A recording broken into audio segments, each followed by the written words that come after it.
Indonesia indah melimpah. Di samping sumur, pohon jambu berkembang. Di laut, ikan cakalang dan lumba-lumba. Lalu kenapa kamu bunuh Marsinah? Kenapa kamu bunuh para petani di Sampang, Madura? Apakah tak kamu lihat kupu-kupu menari, ayam berkotek dan burung bernyanyi? Wahai kamu para kesatria yang perkasa, kenapa kamu bunuh Marsinah? Apakah derita buruh-buruh mengganggu tidur siangmu? Kenapa kamu bunuh para petani di Sampang? Apakah kamu kesatria yang membela penindasan? Apakah kamu tidak pernah membayangkan dengus erang ibumu waktu ia melahirkan kamu? Apakah kamu tak pernah melihat adikmu menari dan mendengar nenekmu menembang? Kenapa kamu jarah nyawa Marsinah? Kamu jarah nyawa para petani Sampang yang berjuang untuk hak nafkahnya yang sesuai dengan undang-undang. Sedang dengan garang, kamu membela para cukong yang menjarah ekonomi bangsa. Wahai para kesatria perkasa, di mana kampung halamanmu? Siapakah ibumu? Siapa saudara dan saudarimu? Waktu uang rakyat dibawa lari ke luar negeri, waktu daulat hukum dihianati dan daulat rakyat dijarah oleh tirani, di mana kamu berdiri, kesatriaku? Kenapa kamu bunuh Marsinah? Kenapa kamu bunuh para petani di Sampang, Madura?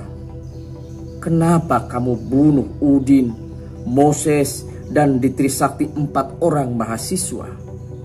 Siapakah ibumu, para kesatriaku? Kenapa dengan berencana kamu perkosa perempuan-perempuan Cina yang tidak berdaya?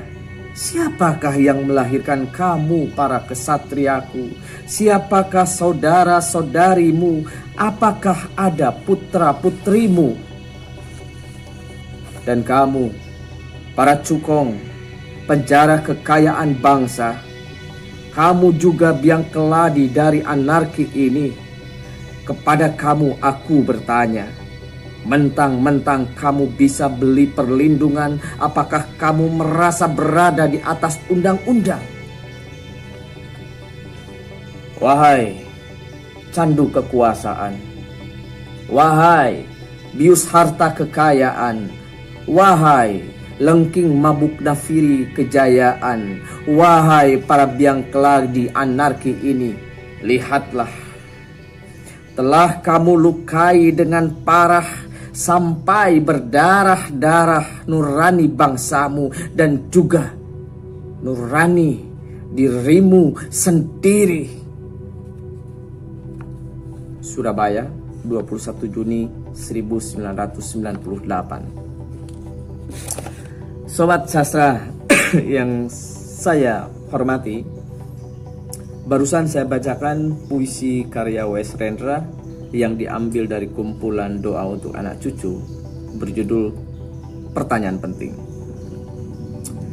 Puisi ini merupakan satu protes keras kepada mereka yang selalu menghalalkan cara untuk menggapai kekuasaan, untuk melancarkan setiap misinya.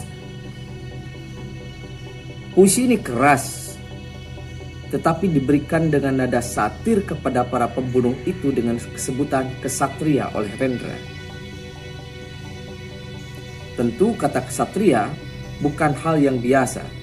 Dia punya banyak kekuatan, dia punya kehormatan, dan dia punya segala macam sumber daya untuk melakukan sesuatu.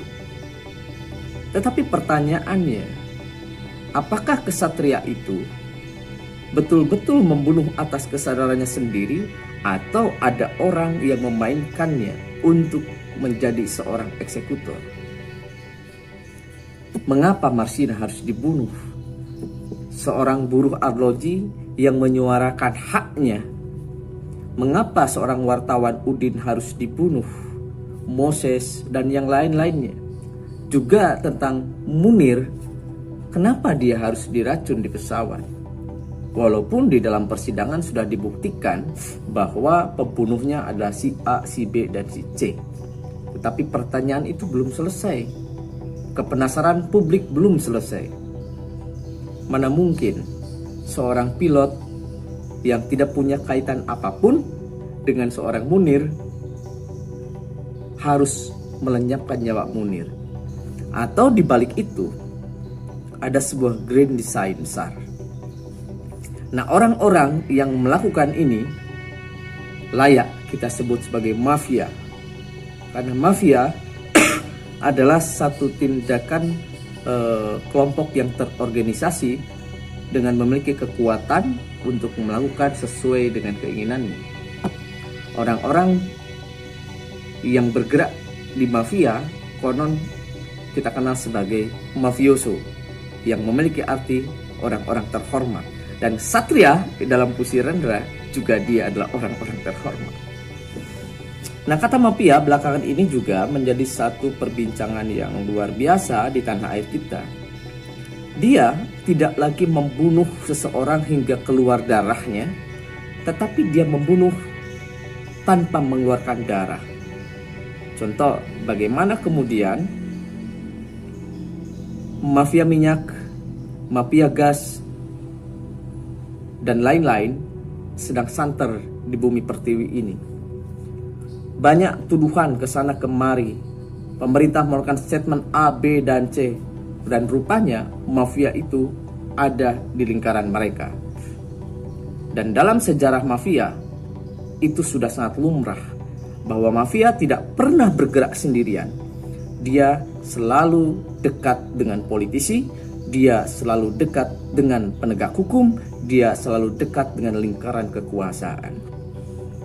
Nah, puisi pertanyaan penting dari W.S. Rendra ini menjadi jembatan pemantik untuk kita mengenal bagaimana para mafia bekerja dan intim dengan kekuasaan.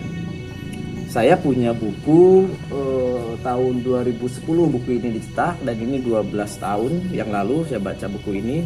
Judulnya Al Capone ya. Diterbitkan oleh Narasi, ditulis oleh Ismantoro Dwi Yuwono. Mudah-mudahan apa yang akan saya sampaikan ini bisa memberikan satu hasanah pengetahuan tentang mafia.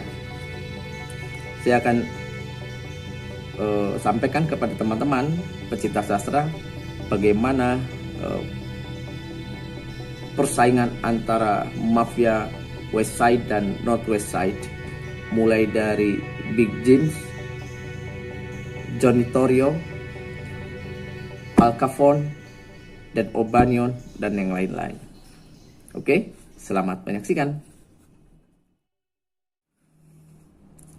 Jim Colosimo adalah seorang pria besar yang gemar hidup mewah.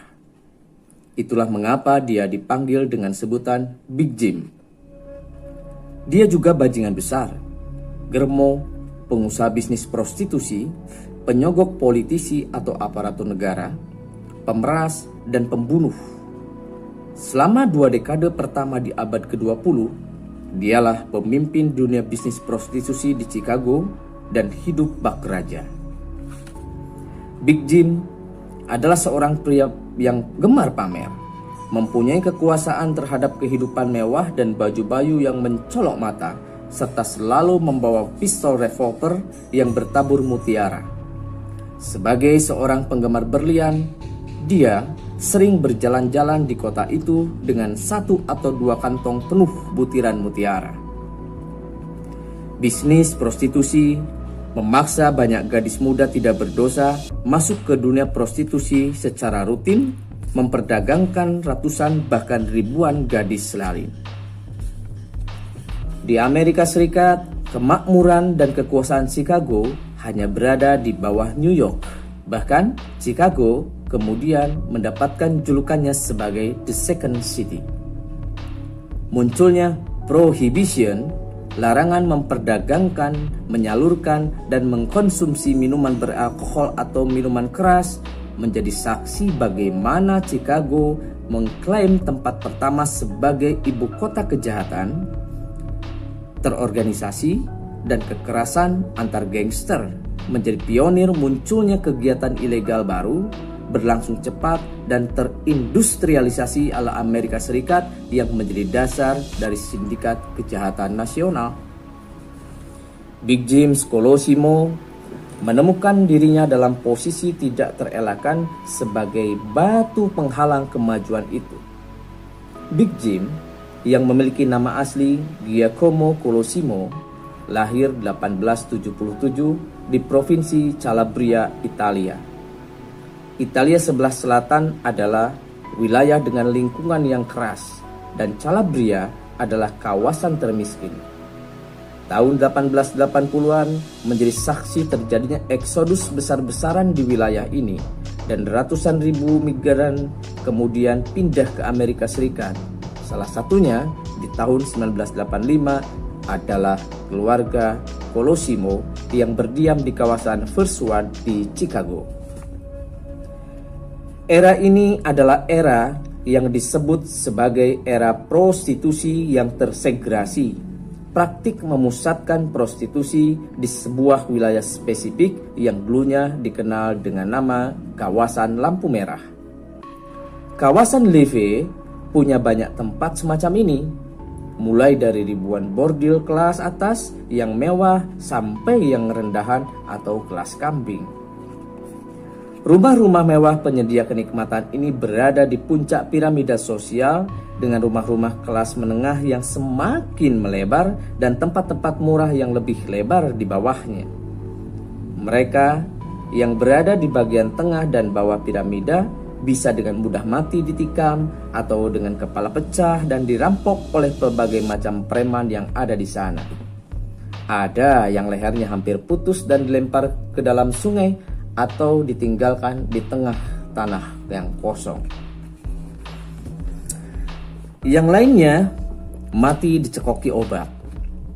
McCaffeine, minuman beralkohol yang dicampur dengan obat yang menghilangkan kesadaran dan mendapat namanya dari seorang bartender kejam di kawasan Levee, tidak lain dan tidak bukan bernama McCaffeine. Para korban masih bisa dikatakan beruntung kalau mereka menemukan diri mereka terjaga dalam keadaan bugil di tengah-tengah jalan sepi. Semua harta bendanya dilucuti, banyak yang overdosis dan tidak pernah lagi terjaga, dalam bahasa lain mati. Selain itu, bisnis prostitusi yang menggiurkan, kawasan Levee dibanjiri minuman beralkohol, mulai dari yang resmi sampai yang ilegal.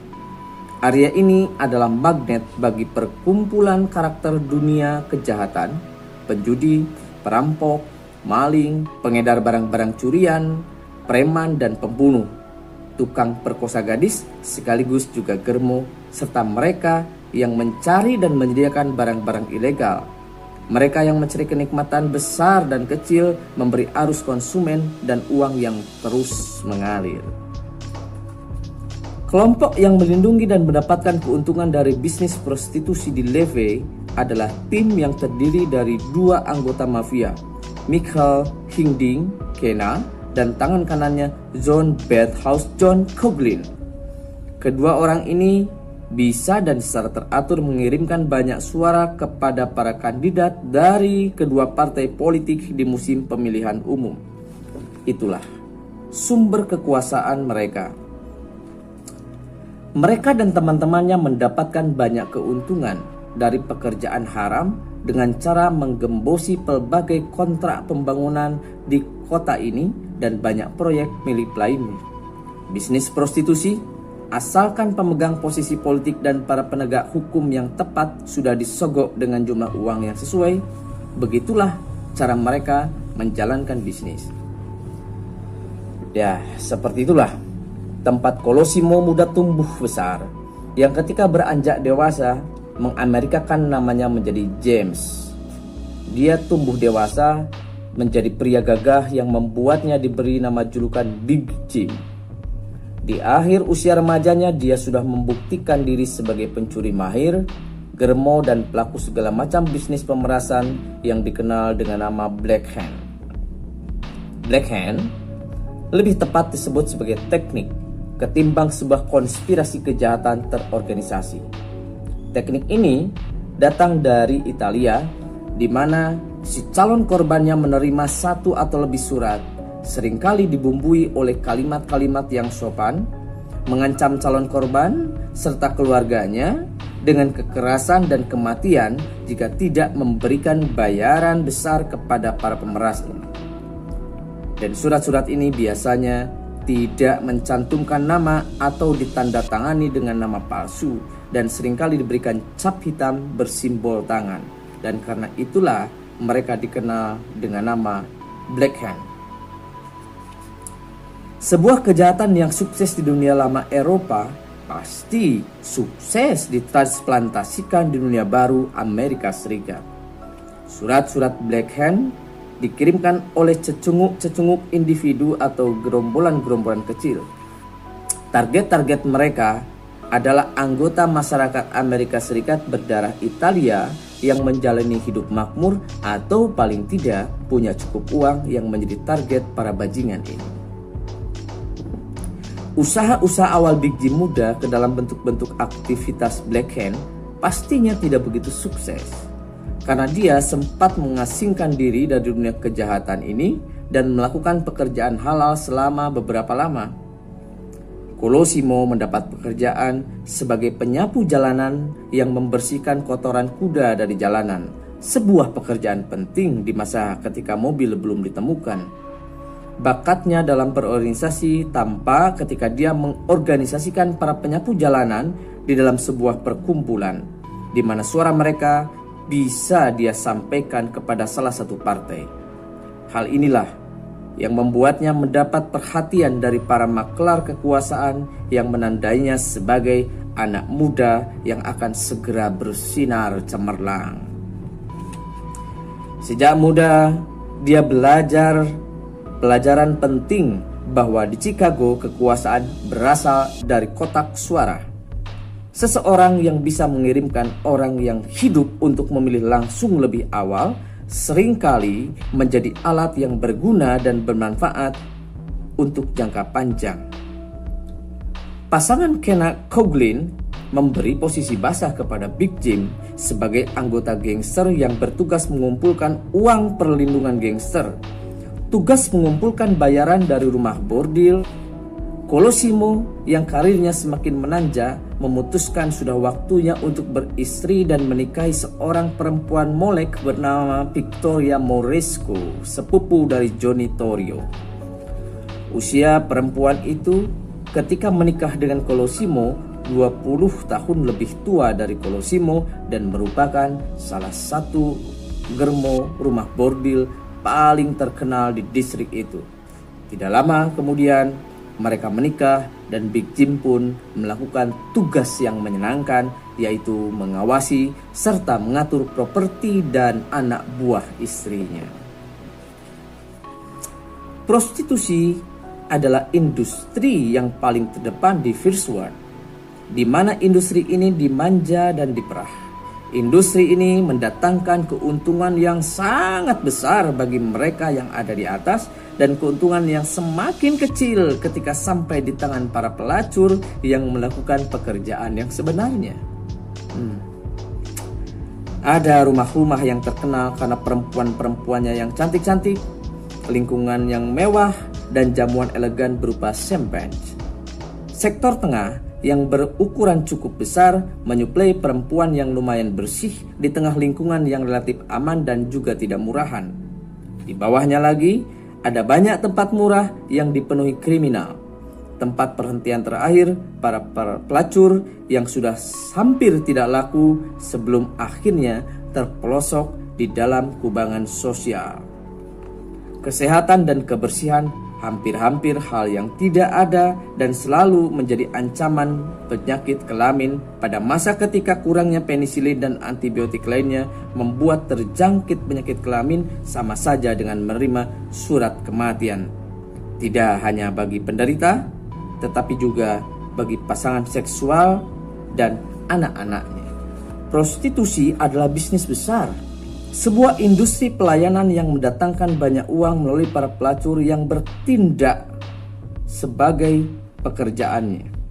Di rumah bordil ukuran sedang itu, catatan menunjukkan kalau setiap pelacur di dalamnya mendapat 10-20 tamu semalam, total sekitar beberapa ratus konsumen setiap minggunya. Kekerasnya tuntutan fisik dunia prostitusi sangat memberatkan dan melumpuhkan. Tekanan semacam inilah yang menghancurkan para perempuan dengan cepat pada titik terendah, yakni kehinaan. Kebanyakan dari mereka masih muda, masih belasan tahun, tetapi mereka tampak sudah tua.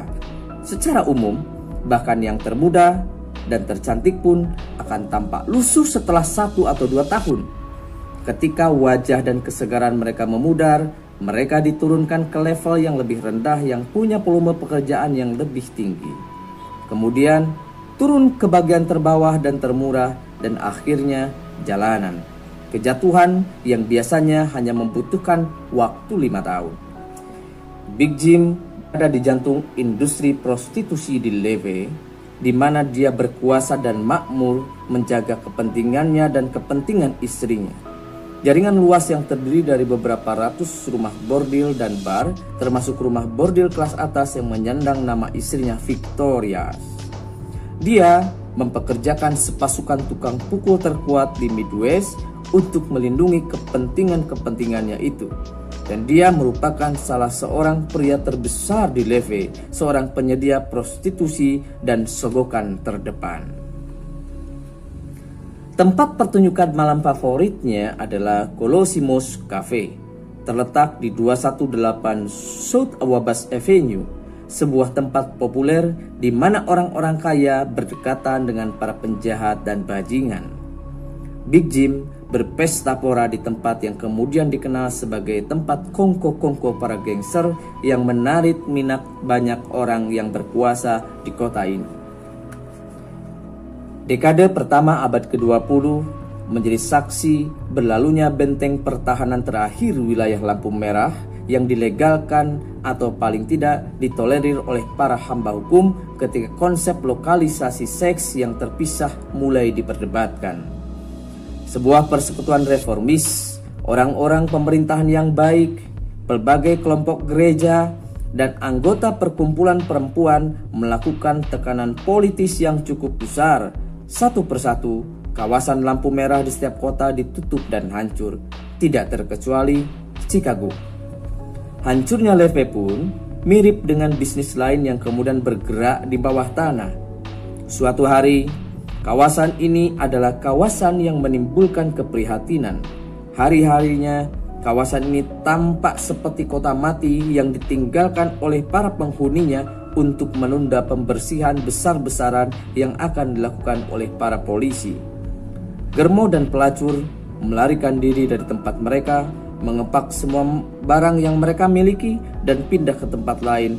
Rumah-rumah itu pun kini tampak gelap. Itulah akhir dari Leve, sebuah kawasan lampu merah yang makmur, tetapi bukan akhir bagi bisnis prostitusi di Chicago. Bisnis Big Jim's tetap berkembang menghadapi prahara ini dengan penuh percaya diri. Kekayaannya bukan malah menipis, tetapi justru malah semakin menggunung. Justru karena itulah Big Jim kemudian diposisikan oleh para pemeras sebagai objek yang dapat diperas. Ya, pemerasan ala Black Hand. Walaupun Colosimo memiliki sepasukan pembunuh jago tembak elit, anak buahnya ini tidak bisa melindunginya terus-menerus dan para Blackhander tahu tentang hal itu. Ada sebagian Blackhander yang dia abaikan, yang lain dia bantai. Terkadang dia membayar karena lebih murah atau lebih tidak merepotkan ketimbang tidak membayar. Bisnis ilegal yang dikelola oleh Big Jim tersebut pun berjalan lancar dan sungguh lancar. Bahkan karena lancarnya tersebut, kemudian pada gilirannya tahun 1910 Big Jim menyewa Johnny Torrio, sepupu dari istrinya Victoria Moresco Colosimo, untuk turut membantu urusan bisnisnya tersebut. Seseorang yang dipandang sebagai otak kriminal di abad ke-20. Johnny Torrio yang pada waktu itu sedang berada di New York demi untuk menindaklanjuti tawaran dari Big Jim tersebut, berkemas pergi ke Chicago dan bekerja untuk suami dari saudara sepupunya itu, Big Jim. Tugas pertamanya adalah menangani sebuah geng Black Hand yang menekan Colosimo begitu keras dan berusaha untuk membantainya. Johnny Torrio pun menjebak mereka dengan cara memancing orang-orang itu ke dalam sebuah jebakan, di mana para algojonya kemudian membantai mereka dengan muntahan tembakan senapan mesin. Dengan telah terbantainya gerombolan pemeras terakhir dan Johnny Torrio menangani tugas-tugas manajemen, hidup Big Jim semakin menyenangkan. Tahun-tahun di antara 1910 dan 1920 adalah masa-masa keemasan baginya. Gaya manajemen Johnny Torrio yang efektif membuat Big Jim terlalu banyak waktu luang.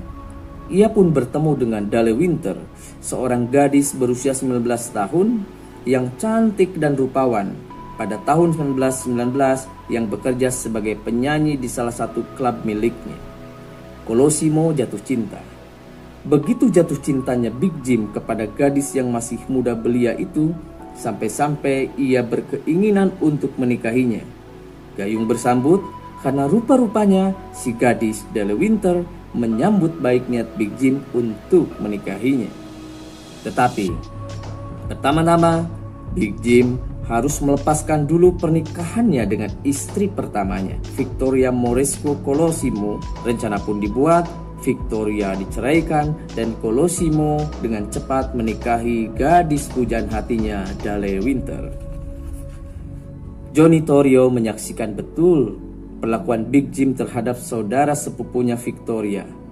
Namun, yang membuat Torrio jengkel kepada Big Jim bukan itu, tetapi ketidakpedulian Big Jim terhadap dampak yang ditimbulkan oleh telah disahkannya amandemen ke-18 Undang-Undang Dasar Amerika Serikat yang melarang penjualan, distribusi, dan konsumsi minuman keras atau minuman beralkohol secara pribadi.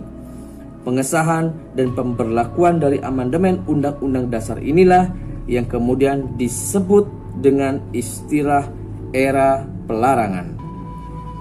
Sebagai seorang visioner, Johnny Torrio melihat era pelarangan sebagai jalan untuk menuju kekayaan, tambang emas bagi kejahatan terorganisasi. Dia berpendapat bahwa warga Amerika Serikat harus tetap dapat meminum minuman beralkohol atau minuman keras, peduli setan dengan hukum. Harus ada yang menyuplai kebutuhan itu. Kerajaan kejahatan memiliki posisi unik untuk melakukan ini, dan keuntungan yang bisa didapat pun pastinya sangat berlimpah ruah. Otak cerdas Johnny Torrio membedah semua kemungkinan menangguk keuntungan sebesar-besarnya. Namun sayang, Johnny Torrio mengalami kesulitan untuk membujuk Big Jim. Colosimo tidak mengerti atau tidak mau mengerti. Johnny Torrio menjanjikannya keuntungan besar di hadapan bosnya ini. Keuntungan besar dari upaya penyelundupan minuman beralkohol secara besar-besaran. Si bos Big Jim tetap tidak sepaham. Dia menyuruh Johnny Torrio tidak berpaling dari bisnis prostitusi yang sudah terbukti dan sukses dijalankan. Para pelacur yang ada sudah cukup bagi mereka, seperti dulu dan di masa depan pun akan begitu.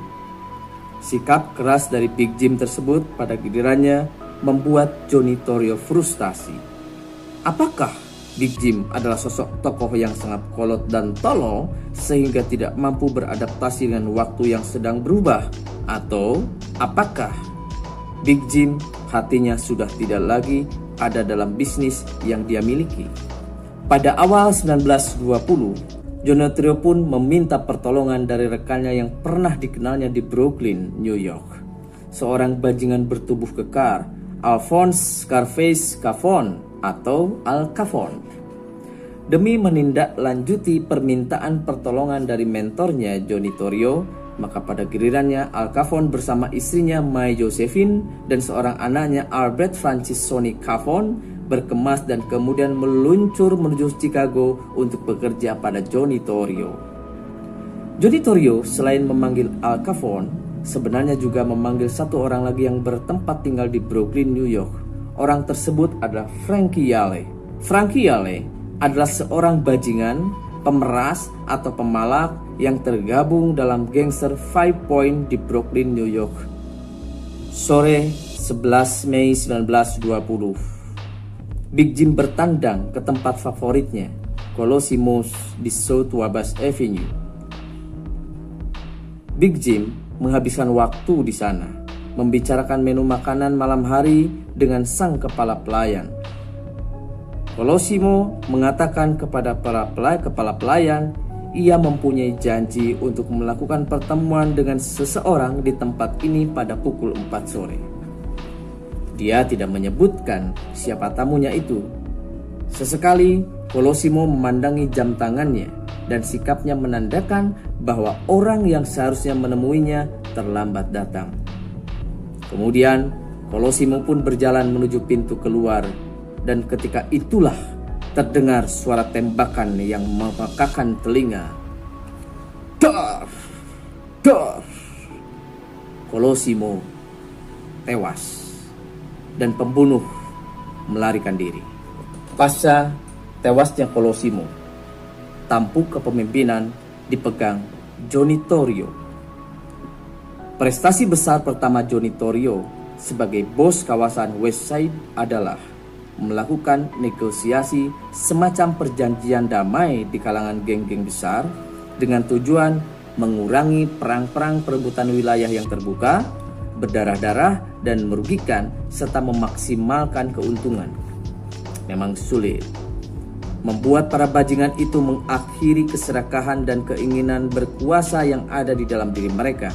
Satu-satunya cara melakukan ini adalah menunjukkan kepada mereka bahwa mereka bisa mendapatkan lebih banyak uang dari kerjasama dibandingkan dengan konflik. Mereka yang bersetuju dengan perjanjian ini adalah trio dari North Side, Dion O'Banion, Hemi Weiss, George Bugs Moran. O'Banion adalah orang keturunan Irlandia, Weiss keturunan Polandia, dan Moran adalah blasteran Irlandia dan Polandia. Duet West Side, Johnny Torrio, Al Capone mendapat dukungan dari keluarga Gena, 6 orang pria kakak beradik berdarah Sisilia yang serakah dan kejam, sampai-sampai dunia kejahatan memberikan mereka julukan Terrible Genas.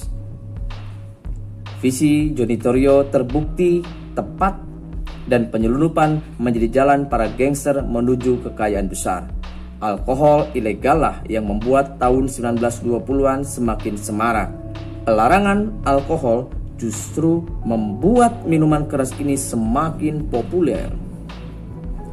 Membuat atau menjual bir, anggur, atau minuman beralkohol lainnya pada era pelarangan ini adalah tindakan yang melawan hukum.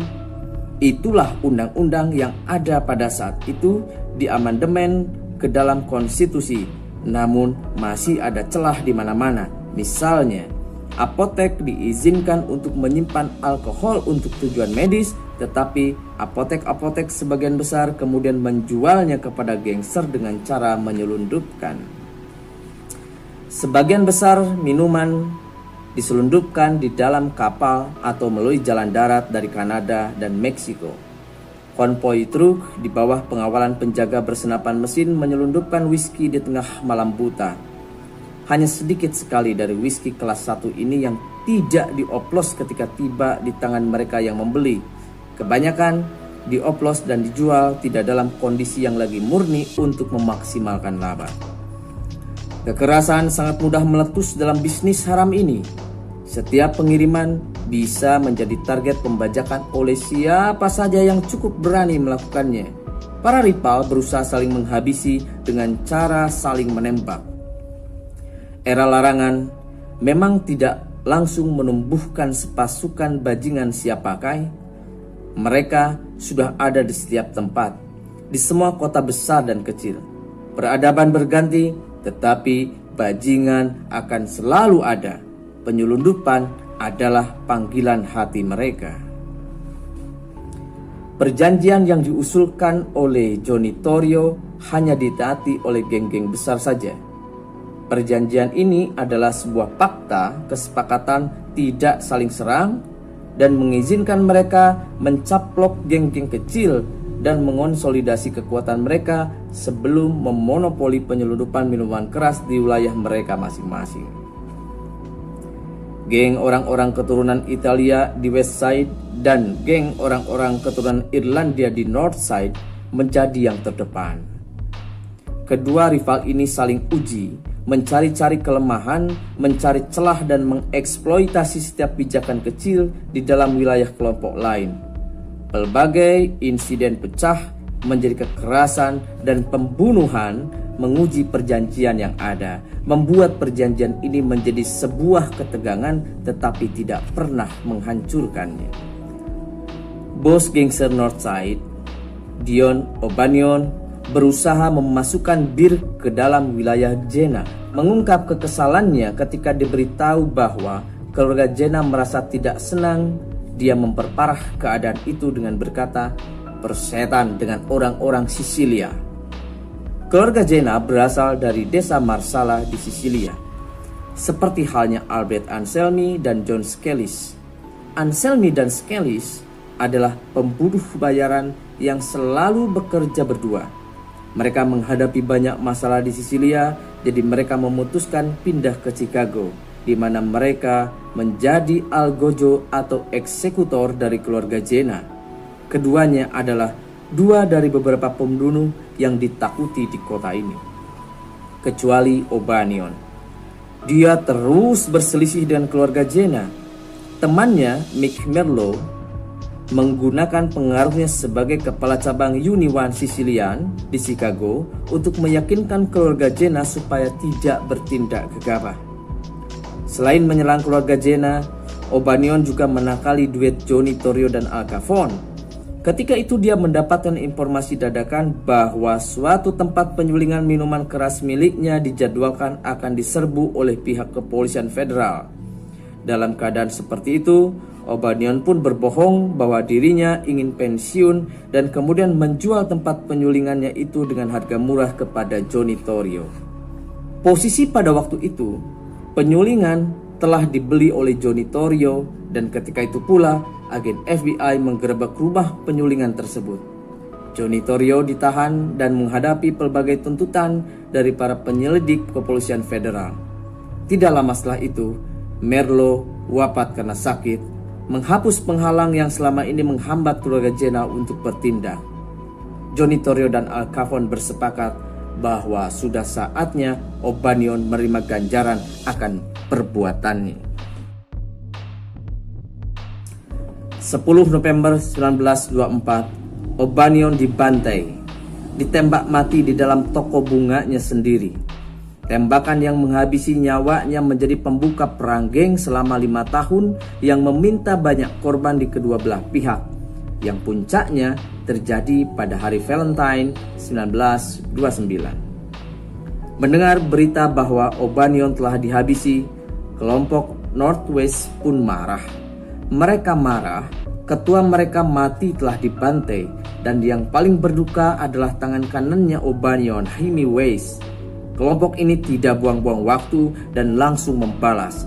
Target mereka, Johnny Torrio, yang membanggakan dirinya tidak pernah membawa senjata api atau pistol. Johnny Torrio seharusnya membawa pistol pada malam naas itu. Pada 25 Januari 1925, ketiga orang pembunuh memergokinya sedang di luar rumah tanpa seorang pun pengawal, dan tangannya penuh dengan oleh-oleh yang dibelinya ketika pesiar bersama istrinya. Ketika itu, algojonya dari Hemingway, George Bugs Moran, dan Vincent Scamer Drucci, tembakan pembuka dari shotgun mereka menghantam Johnny Torrio, membuat Johnny Torrio terjungkal dan jatuh. Moran mendekati Torrio yang sedang mengerang kesakitan dan bersiap memberikan tembakan terakhir tepat di batok kepala Torrio. Namun sayang, senjata apinya tersebut macet. Karena menganggap Torrio sudah tidak bernyawa, mereka pun meninggalkannya. Kenyataannya, Torrio sebenarnya hanya terluka, dan lukanya itu tidak membahayakan jiwanya. Dia pun mampu bertahan hidup dan menyembuhkan diri secara total dari luka koyak di pangkal pahanya yang tertembus peluru. Dan sejak itulah kemudian tampuk dari Johnny Torrio didaulatkan kepada Al Capone, si muka codet. Al Capone mulai menapaki tangga kekuasaannya di Chicago. Di bawah kekuasaannya, Chicago terdaftar sebagai kota horor yang penuh dosa para gangster. Al Capone adalah sosok bajingan yang tidak tersentuh oleh hukum, dan dia sangat piawai mempermainkan para aparatur penegak hukum di Chicago. Bagi Al Capone, para aparatur penegak hukum tidak lebih dari cecunguk-cecunguk yang bisa dibeli dengan uang dan kekuasaannya. Pada tahun 1929, Al Capone telah menjadi penguasa bisnis dan pemimpin gangster yang paling kuat di Amerika Serikat. Dia dikenal di seluruh Amerika Serikat, bahkan di seluruh dunia. Di Chicago, dia dikenal dengan julukan Big Boy dan Big Fellow. Dan jika salah satu dari dua julukan itu disebut, semua orang sudah pada tahu bahwa nama tersebut merujuk pada Al Capone. Mayoritas orang di balai kota sudah ada dalam daftar sogokannya, termasuk wali kota William Big Bill Thompson yang bersahabat dan mempunyai hubungan yang sangat dekat dengan Al Capone. Al Capone tidak takut polisi karena polisi telah dikuasainya. Caranya dengan membungkam mulutnya mereka dengan suap. Al Capone dalam melicinkan bisnis-bisnis haramnya seperti prostitusi, pelacuran, perjudian, black hand, dan jual beli minuman keras tidak saja dengan cara menguasai para pejabat dan aparatur penegak hukum, namun ia juga dengan cara menyantuni orang-orang miskin. Hal ini dilakukan untuk mencari dukungan moral dari warga masyarakat setempat. Dia tidak mengurusi bisnis-bisnis haramnya tersebut secara langsung, namun hal itu dilakukan oleh para anak buahnya. Sedangkan dia sendiri dalam KTP dan pengakuannya kepada publik hanyalah sebagai pebisnis mebel-mebel bekas. Sementara itu, Moran sudah menjadi bos gerombolan bajingan Northside, gerombolan penjahat sinting yang tidak mau berhenti melawan. Mereka terus merangsek, terus berusaha mencari kelemahan Al Capone. Faith dan Frank Gassenberg adalah dua orang suruhan Morgan yang menghantam algojo paling berharga yang dimiliki oleh Al Capone, yakni Jack McGoon. Mereka menyiram Jack McGoon dengan peluru yang muntah dari moncong senapan mesin sampai mereka merasa yakin bahwa dia sudah mati. Tetapi McGoon pada saat itu sebenarnya masih hidup dan berhasil sembuh dari luka-luka tembaknya. McGoon adalah seorang pria agresif dan gemar berolahraga dan dilahirkan dengan nama James DeMora. Dia baru berusia 19 tahun ketika ayahnya yang pedagang kelontongan dibantai oleh para gangster. Setelah pembantaian ayahnya itu, McGoon kemudian menenggelamkan dirinya dalam dunia kriminal menjadi seorang pembunuh dan tukang pukul. Dan dia pun berhasil membunuh 4 orang yang telah membantai ayahnya. Mayat setiap pria yang membunuh ayahnya ditemukan dengan sekeping uang 5 sen di dalam genggamannya. McGoon tahu kalau para pembunuh ayahnya ini pernah mengejek ayahnya sebagai pedagang kecil-kecilan yang keuntungannya tidak lebih dari 5 sen. Seberapa kejamkah Mick Gurn? Ada beberapa kasus. Joe E. Lewis pada saat itu sangat ingin berhenti bekerja di klub milik Mick Gurn dan dia ingin bekerja di klub lain. Mick Gurn menjawab apabila Lewis pindah ke tempat klub lain, Mick Gurn menjamin Lewis tidak akan bisa untuk tampil di klub lain. Namun demikian, Lewis tidak menggubris apa yang dikatakan oleh Mick Gurn tersebut. Dia pun tetap pindah ke klub yang lain. Tidak lama berserang, setelah Lewis pindah dari klub lain, beberapa orang pukul Mick Gurn, menggerebek kamar hotel Lewis dan memberangusnya. Salah satunya dengan cara menghujamkan sebilah pisau ke tenggorokan Lewis, memotong pita suaranya sebagai upaya menghentikan karir Lewis sebagai seorang penyanyi. Lewis bertahan hidup walaupun menderita cukup lama dan dia tidak pernah benar-benar sembuh dari kejadian itu. Walaupun pada akhirnya dia dapat tampil kembali di dunia hiburan dengan karir yang baru, yakni sebagai seorang pelawak terkenal dan sukses. Percobaan pembunuhan yang gagal terhadap Mick Gurn adalah sebuah peringatan bagi Al Capone kalau perang yang dimulai dengan tewasnya Dion O'Banion di tahun 1924 hanya akan berakhir dengan tewasnya Al Capone atau Moran. Al Capone sendiri sadar risiko yang dia hadapi membunuh atau dibunuh. Begitulah Sobat Sastra, bagaimana siklus persaingan antar mafia West Side dan North West Side, antara bermula dari Big Jim sampai generasi berikutnya. Ya, mudah-mudahan bisa memberikan wawasan bagi teman-teman.